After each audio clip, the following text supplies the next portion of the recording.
Police వ్యవస్థ కూడా ఇప్పుడు ప్రైవేటీకరణ చేయాలన్నారు కదా చంద్రబాబు నాయుడు గారు. అంటే మద్యం గవర్నమెంట్ అమ్ముతుంది జగనన్న హయాంలో, దాన్ని ప్రైవేట్ చేశారు. ప్రభుత్వ కాలేజీల్ని ప్రైవేట్ అన్నారు, ప్రభుత్వ ఆసుపత్రులు ప్రైవేట్ అంటారు, మళ్ళీ ప్రభుత్వ స్కూళ్ళు ప్రైవేట్ అన్నారు, రోడ్లు ప్రైవేట్ అన్నారు. ఇప్పుడు ఏముంది, పోలీస్ కూడా ప్రైవేటీకరణ చేస్తారంటే నెక్స్ట్ ఇంకేముందండి?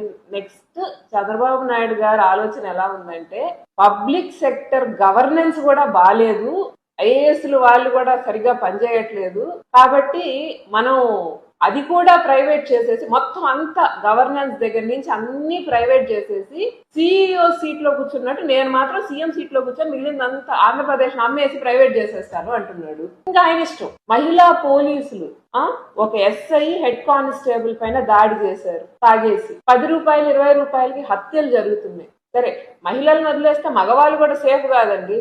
ఎవడైనా కానీ కోపం వచ్చింది, వాడు తాగేస్తున్నాడు అని అంటే ఎదురు నుంచి వచ్చి ఒక ఇది పొడిచాడని అంటే కత్తి తీసుకొని ఇంకంతే. ఎవరు దాన్ని ఆపడానికి ఏమైనా రెమెడీస్ తీసుకుంటున్నారు. చంద్రబాబు నాయుడు గారు ఈరోజు కక్ష సాధింపులను, లేకపోతే నా ప్రభుత్వంలో నేను కావాలనుకుంది జరగాలనేటువంటి విషయం పక్కన పెట్టి, ప్రజలకి ఇంతకంటే కనీస రక్షణ లేదు ఆంధ్రప్రదేశ్ లో అని అంటే, ఇంతకంటే ఘోరమైన పాలన, ఇంతకంటే మీ పాలన దిగజారినట్టు కాదండి, మీ పాలన కూలిపోయినట్టు.